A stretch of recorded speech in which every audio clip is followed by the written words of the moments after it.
The child was given beneath a scorched sky, where the dust trembled in heat-sick spirals and the creak of wagon wheels was the only music for miles. The woman stood barefoot beside the ruts, skirt hem-stiff with blood and clay. She was thin and hollow-eyed, the bones of her face stark beneath leathery skin. Her arms clutched the bundle so tight it took effort to loosen her grip, even as she extended it. The man she gave the child to was no savior. He looked at her the way one might look at a dying horse, sorrowful but pragmatic. He was passing through with a string of mules and a cart of salted hides, a trader headed north toward Wyoming territory, and he hadn't stopped for a soul in 3 days. But something in the woman's face, the fierce, final stillness of it, made him draw rein. "She's fed," the woman said. "You won't need to suckle her. There's a tin of goat milk tied under her cloth. She don't cry much." "Name Elijah." The man glanced down at the bundle, saw a round, too quiet face and 2 small fists tucked under her chin. Then he looked at the horizon, measuring the weight of this new thing. "You're not common." The woman shook her head. Her eyes didn't stray from the baby. "My husband in the house shot himself last night. I already dug 1 hole. I ain't got it in me for 2. The trader didn't ask her name. He didn't ask if there was family or what sins she carried. He only took the child, slow and solemn, and rode on without another word. She stood watching until the wagon crested the hill and vanished. By sundown, she'd hanged herself in the rafters of the sod cabin. No one found her until weeks later. By then, the crows had done what grief couldn't. Elijah grew up on the move. The trader, a stooped man called Rig, kept her alive by habit more than affection. He fed her when he fed himself, bundled her close on cold nights, and struck her only when she wandered too far from camp. When she cried, he ignored her. When she watched him with those glass-clear eyes, he sometimes muttered apologies he never explained. He never called her by name, only girl or quiet, on rare days, pup. They traveled through rail camps and mountain passes, past gold-rush towns bloated with greed and ghost towns hollowed by failure. Elijah learned early how to read the sky for storms, how to gut a rabbit and trap a squirrel, how to lie still while men looked and not be seen. She spoke little. Her voice had a low rasp to it, like wind through broken boards. By the time she was 10, she could patch a mule's hoof, load a rifle, and tie a tourniquet in the dark. Rig aged fast. His teeth went soft and his hands trembled when he carved meat. He grew paranoid, mumbling about Pinkertons and debts unpaid, about men he'd wronged and men who might be coming. When his breath turned shallow and his skin yellowed, he made camp in the dry hills north of Butte and told her not to move him. "I've done my share of dirt," he told her, coughing up bile. "You weren't part of it, you understand me." She said nothing. When he died, she buried him with the tin of coins he kept under his coat. Then she took the rifle, the mule, and the name he'd once muttered in his sleep, Rig, and started walking. In the town of Darrington, they mistook her for a boy. She was lean and sharp-faced, dressed in worn buckskins, hair hacked blunt at her jaw. She spoke soft and slow, with an accent no one could place. The smith gave her work hauling water and scraping hides. The saloon girls liked her, though she didn't talk to them. She drank milk instead of whiskey and played cards with a gambler missing 2 fingers. She didn't ask questions, didn't flinch when men fought or guns went off. She watched everything, remembered everything. She was 12 when she slit her first throat. It was a drifter with bad teeth and worse breath. He cornered her behind the smithy, stinking of rot gut and sweat, thinking she was younger and weaker than she looked. She didn't scream. She let him put his hands on her, let him breathe close, and then she slid the skinning knife deep into his neck, side to side, just like she'd seen done to deer. He bled out fast, his mouth working like he meant to apologize. She wiped the knife on his coat and dragged the body to the river. The next morning, she watched the sheriff ride past with a posse. No one asked where the drifter went. No one missed him. She left town that night, following the moon west. By 14, Elia had learned the art of staying overlooked. She didn't rob banks or hold up trains. She didn't make friends or join posses. She wandered from town to town, small enough to pass as a half-starved farm boy, polite enough to be ignored. She took jobs where she could find them, branding cattle, gutting fish, scrubbing decks, and slept with one hand on her knife. But the West was a mouth with teeth, and even ghosts left trails. It was in Bent Creek, a mining town swallowed in smoke and copper dust, that she heard the name for the first time, Beringer. She was mucking ore from a collapsed shaft when an old hand muttered the name like a curse. A man who'd owned half the valley once, who built fortunes off blood and fire, who vanished after a string of killings no one dared prosecute. Beringer, the name stayed with her like a shard in the gut. She didn't know why, but it pulled at her sharp and constant, so she stayed, waited, listened, and one night she heard more. In the back room of a saloon, over the rattle of dice and the hiss of spit in sawdust, a miner said something strange.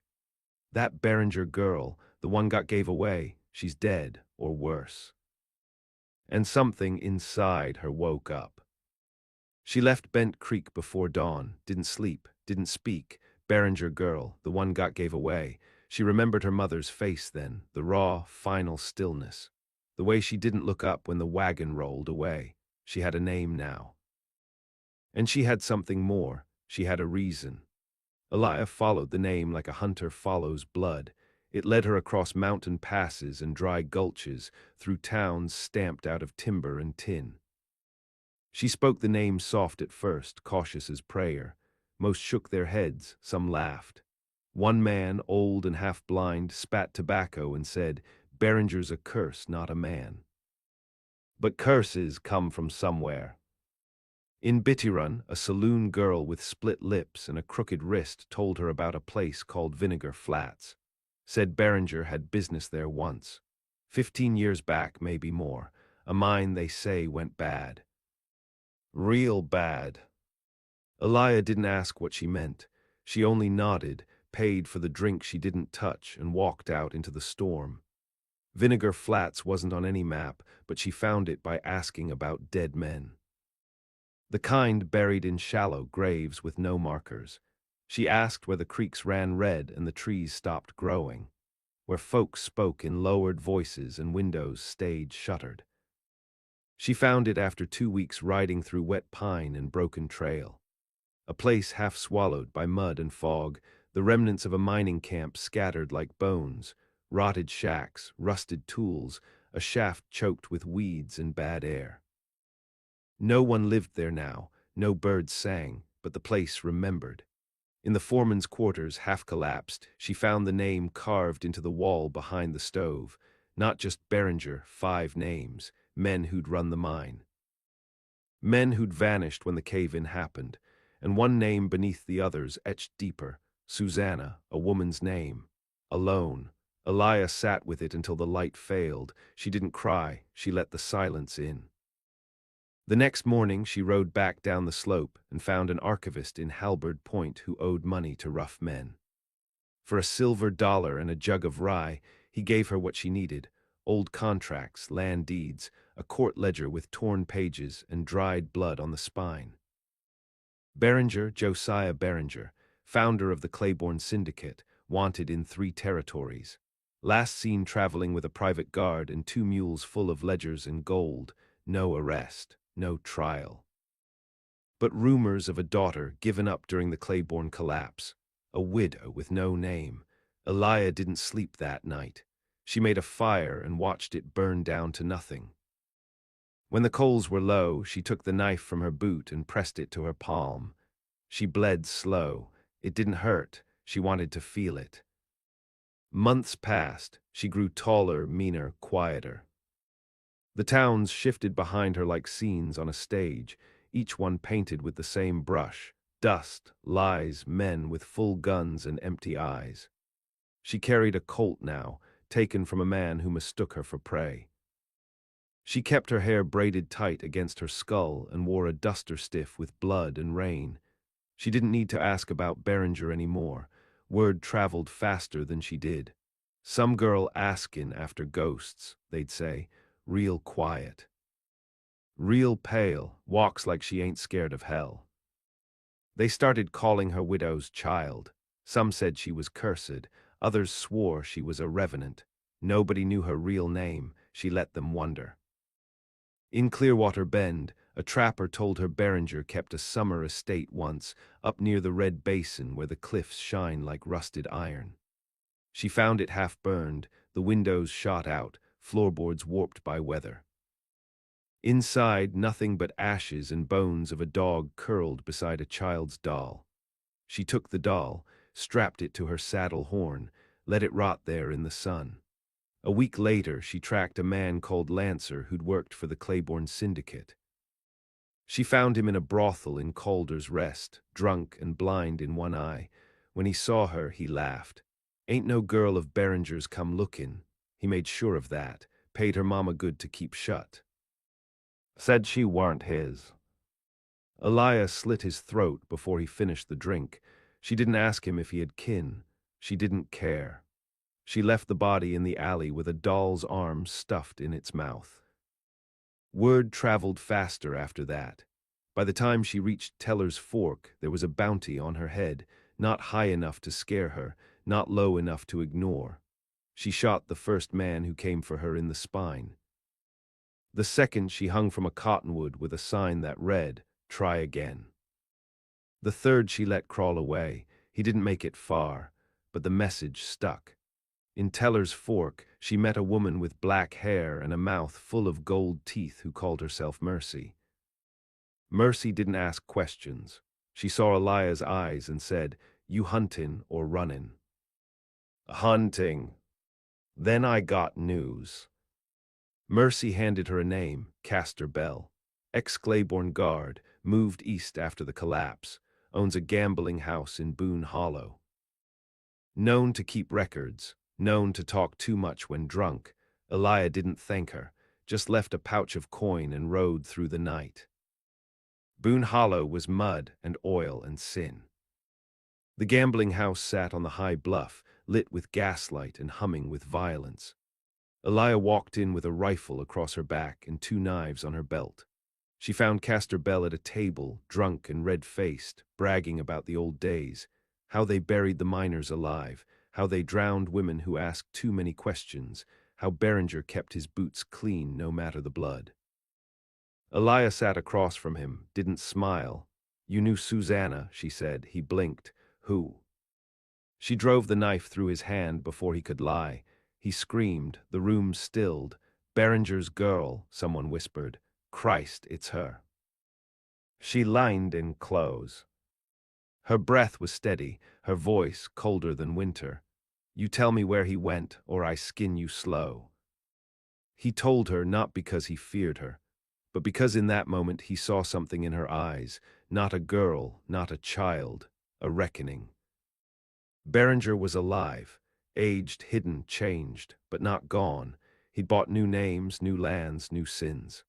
A house on the plains beyond Broken Mesa, guarded by men with polished boots and loaded guns. Eliah left Boone Hollow before the blood dried. She didn't look back.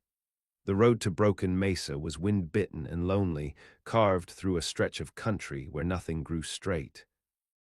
Trees leaned like drunks, and the wind howled even when the sky was clear. Coyotes watched from ridgelines, yellow eyes blinking slow. Eliah rode a bay mare with a split ear and eyes like old coal. She didn't speak to the horse, didn't name it. She rode from dusk to dawn, pausing only to drink rainwater and sharpen her blades. She knew better than to ride straight into the lion's mouth, so she circled wide. Took 3 days to study the estate from a bluff 2 miles out, counting guards, noting shifts.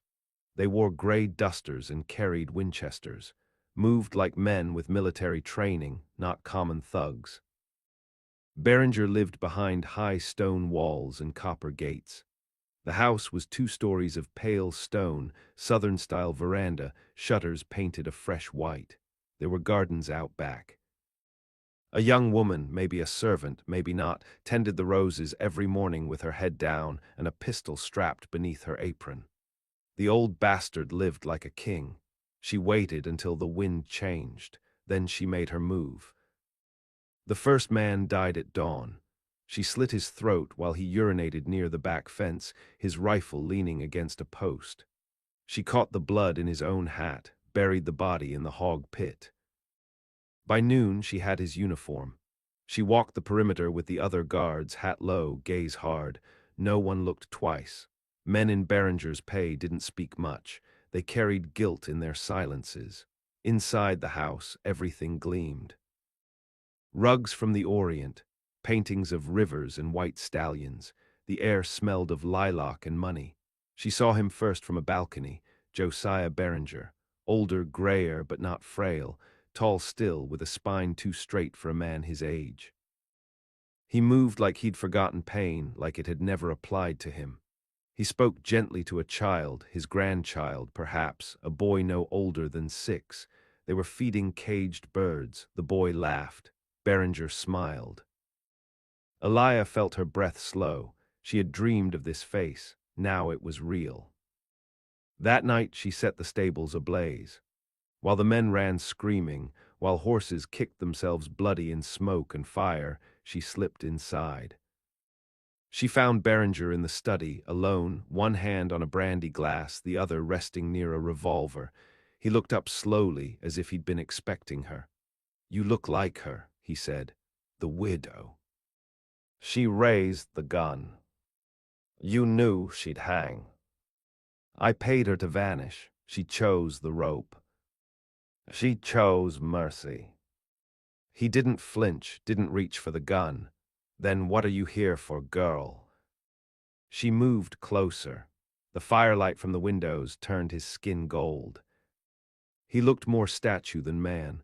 "I want to see your eyes when it happens," she said. He laughed then, low, bitter. "They told me you'd come, left a message back in Vinegar Flats. My men found it." "I hoped they would." His fingers twitched. Not toward the gun, toward the brandy. "You think you're justice," he said, "but you're nothing. A girl passed off like a debt. You carry a name, but you don't know what it cost to build, to survive." She said nothing. "Do it, then." "Show me." She didn't shoot him, not yet. She walked to the desk, took the ledger. "Others helped you. They'll pay." "They're dust," he muttered, "like your mother." That was the last word he ever spoke. She shot him in the throat, let him bleed into his own maps. Then she burned the house. The child was gone by morning. She had watched the girl with the apron and pistol lead him into the woods, barefoot and terrified. Elia let them go. The child was too young to bear the sins of a father's father. She watched until the smoke swallowed the sky. Then she rode east, with the ledger in her coat and the name Behringer carved into every mile behind her. The fire drew attention. Even out in that wind-scoured stretch of mesa, someone always came. Ranchers, riders, drifters, curious or greedy, it made no difference. By the time the flames died, there was nothing left but black stone and twisted iron. They found Behringer's body charred but intact, the bullet hole clean in his throat. No sign of a struggle, no footprints worth naming, just a single object buried in the ashes. A doll's head half melted, set neatly atop the scorched hearth. The Pinkertons came days later, paid to clean up, not solve. They called it retribution, maybe rival business, maybe an old debt. But they left the report thin and the search thinner. No witnesses, no suspects, no girl. Elia rode east through thunder. The ledger weighed heavy against her ribs, leather binding slick with sweat and blood. Inside were names, men who paid for silence, men who profited from collapse, men who disappeared when the killing started. She didn't know all the codes yet, but one stood out, a name circled in red ink, followed by coordinates. Malric Coldhook Malric, a name with teeth. She found a man in Black Hollow who knew the place. Coldhook's up north near Dakota line. Used to be a mill town. Now it's barbed wire and locked doors. Fenced by a man named Malric, former Claiborne, they say. Elia nodded, bought bullets with her last coin. Sharpened every blade she carried. Let the horse rest and fed it apples because she knew what waited up north. Coldhook wasn't a town anymore. It was a fortress. She came in low on foot, 2 days through frost and shale, sleeping in brush, crawling through thorn. The place was circled by watchmen, 3 towers, dogs. Lanterns burning dusk to dawn. Inside the gates, industry still moved, smoke from chimneys, sounds of grinding wheels. Women carried bolts of cloth under armed escort. Men worked the gears under the whip, a company town. Remade into a prison, she watched for days, mapped their habits. Noted when the dogs were fed, when the guards smoked, when the bell rang and the lights dimmed. She waited until the sky turned pale and the cold bit deeper than her bones. Then she slipped in through the back wall. Low and fast, knife first, she killed the first man without a sound. The second cried out, but too late. By the time the dogs barked, she was already in the main house, rifle up, boots soaked in blood. Malric was in the great hall, seated at a long table, hands fat with rings. He didn't reach for a gun. He looked at her and smiled as if he knew. "I wondered when you'd come," he said, "the bastard girl. They said you weren't real." She raised the rifle. "I'm the one who lives." "Then shoot me." She didn't, not yet. She walked to the wall. There were photographs, Behringer, Lancer, others, men who built the West like a coffin. "You burned my name," he said. "So what now? Vengeance makes you holy." "No," she said, "it makes me clean." She shot him through the eye. The guards came running. She was gone, but not without leaving fire. She had poured oil across the warehouse floors. The gears groaned, then burst. Smoke boiled. Screams echoed across the gates. By dawn, Coldhook was ashes. The freed workers vanished into the hills. Some would speak of a shadow figure. Others swore, she wrote, a black horse with red eyes. She left behind no tracks, only silence. She returned to the bluff weeks later, sat where the wind cut the hardest. Opened the ledger again. One last name burned at the bottom of the page. This one not circled, not marked, just underlined in Behringer's own hand. Rigg, her heart slowed, the traitor, the man who took her from her mother's hands. He wasn't just passing through, he was part of it. The wind on the bluff had teeth now. Winter come early, biting into the seams of her coat, pushing through her skin like something trying to reach the bone. Elia didn't move. She held the ledger open, eyes fixed on the name. Rigg. She thought of the old man's silence, his muttering. The way he never used her name, never looked her in the eyes when he spoke of debt. The tin of coins buried with him. She remembered the way he aged too fast, the way he shook, even in warm weather. The way he once whispered her mother's name in a fever dream. He hadn't saved her, he had delivered her. She turned the page. There was more. A receipt, dated 16 years past. One line to J. Rigg for courier services rendered. One female child, age 6 months. Mother deceased. Disposal arranged. She didn't feel her hands close the book, didn't feel the cold. The grave lay 2 weeks west of her position. She remembered the ridge, the sagging pine above it, the notch of stone she'd marked before leaving his body behind. She rode hard, pausing only to water the horse and melt snow for drinking. When she reached it, the ground was half frozen. The cross she'd made had fallen, the earth had shifted. She dug anyway, fingers stiff, shovel slow. It wasn't the rot that hit her. It was what wasn't there. No bones, no coat, no rusted tin. She sat back on her heels, breath ragged. The grave was empty. In a saloon 3 towns east, a barkeep remembered a man matching Rigg's description. Said he passed through 2 winters ago, walking with a limp, one eye swollen shut. Paid with gold coins no one recognized. He asked after land, the man said.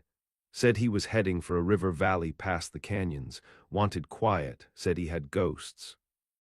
Elia paid in silence. She rode through a storm. The valley was green and quiet, not untouched. There were fences, coops, a smokehouse, a goat chewing through old rope, but it held a kind of hush, as if the trees had seen too much and agreed not to speak. She found the cabin by scent, cedar smoke, leather, and something sweet like honey boiled too long. The door opened before she knocked. He was smaller than she remembered, spine curved, face withered, beard gone white, but the eyes were the same. Mud-colored, sad, he looked at her and didn't flinch. I figured, he said. She didn't speak. He stepped aside. Inside, the walls were bare, a single rifle lined by the hearth, a cot, a pot of beans simmering over slow flame. He poured her tea. You were never supposed to come back here, he said. She didn't touch the cup. You left the grave empty. I didn't expect to die that day. Thought I had one more winter, but the fever nearly took me. I crawled out before the wolves came. You lied. I did. She leaned forward. You sold me. He looked up. I carried you.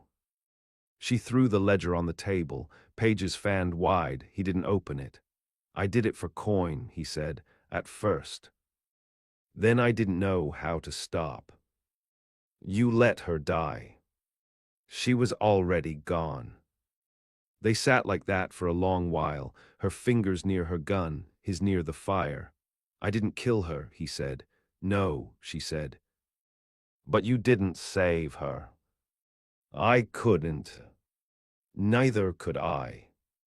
She stood, he looked up. Are you here to end it? I'm here to bury it right.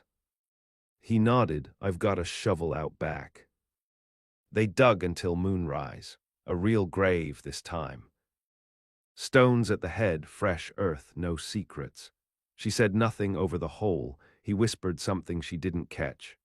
When it was done, she handed him the doll's arm she'd carried all these years. He held it like it meant something. That night she slept beside the hearth. When she woke, he was gone. No body, no note, just the tea still warm. And beside it the ledger closed now, bound in twine, with one line added. The girl walked on. She burned the ledger in the fire, didn't watch it turn. Then she rode west. Elia rode west, but not toward any place she knew. The fire inside her had cooled, but not gone. It lived now in her marrow, quiet, steady, a different kind of flame. She had not run out of names, only the need to speak them. She crossed lowland valleys where frost clung to the grass even at noon. Through wind-burned hollows where nothing moved but the clouds, her boots wore thin, her hands cracked, but her eyes stayed sharp. In a way she was rootless again, but not lost. Word of her lingered, even as she passed unseen. In mining towns, they spoke of a woman who rode alone and never begged, of a face pale as ash, hair like knotted rope, and a voice that sounded like the end of something. They said she hunted men who couldn't be found. They said she walked through fire and left nothing but silence. They never spoke her name. In Greatwig, a boy followed her for half a mile before she turned. He froze, mud on his boots, straw in his hair. You killed Berenger, he said. His voice shook. He couldn't have been older than 10. She looked at him, hard. I heard my pa say so, he added, quieter now. He said you did what no man had the spine to do. She stepped toward him. He didn't run. Why follow me? He shrugged, wanted to see if you were real. I ain't. She handed him the last silver dollar she carried. For food, not for lies. He took it, nodded once, and vanished back toward the town. She didn't watch him go. The trail led nowhere. She made camp by rivers that had no name, slept under the ribs of dead trees. She fished with a thread and a nail. She stitched her coat with horsehair. And one morning she found something strange.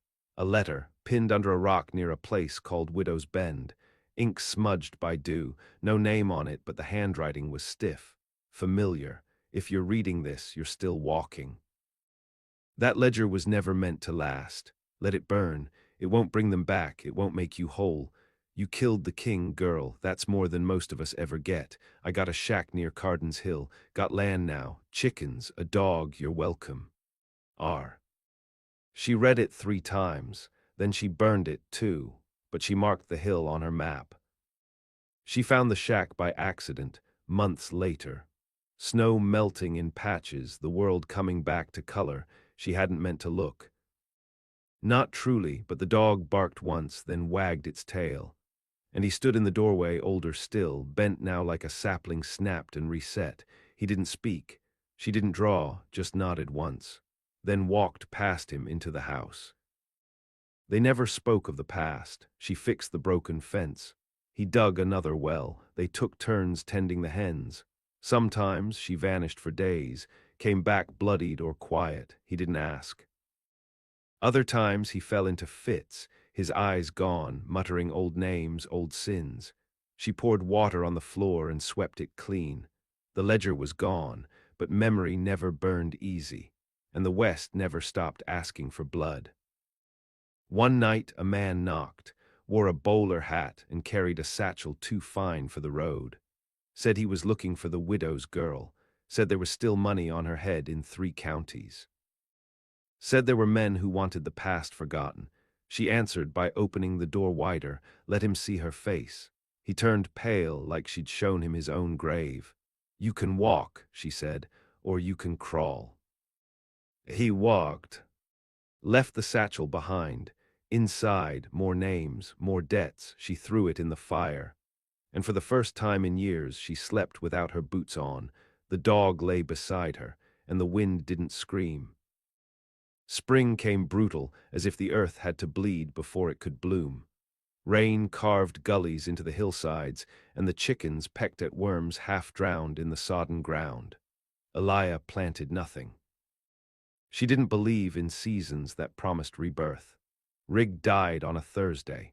No words, no sound, just slumped over in the garden, hands still gripping a rusted spade. She stood over him for a long time, watching the soil turn black where his body fell. She didn't cry, didn't call for help. She dragged him to the shaded side of the hill and buried him beneath a tree that bore no fruit, no cross. No stone, just a line scratched into the bark, carried, not saved. She packed her gear that same night, doused the hearth. Left the dog behind, though it whined and pressed its head against her knee. She whispered something low to it, words meant only for ears that didn't speak back. Then she walked away, not toward vengeance, not this time. News traveled slower now. The world had grown quieter, or perhaps she had. The rail towns weren't bustling like before. Men drank less and watched the sky more, like something dark might rise from it. In Sallow Creek, an old woman recognized her. You're the widow's child, she said, clutching her coat. The one who turned blood to fire. Elia nodded once. I lost a son to Berenger, the woman said. You did what no sheriff would. Elia didn't answer. Where are you headed? The woman asked. Where no one knows my name. That place don't exist. Elia smiled. It didn't touch her eyes. It will. She found work in a place called Mercerfield. A ghost orchard, half-dead trees strangled in wire, roots buckling through dust. The owner had gone missing, and the town hired her to clean it out, make the land quiet again. She slept in the barn, alone, carried a knife in her boot and a tin cup in her coat. The children in town stared but didn't approach. One boy tried. She gave him a stone and sent him running. At night, she listened to the wind sift through the branches. It spoke like the ledger once did, soft, endless, full of names. But she didn't answer any more. She knew what reckoning cost. She paid it.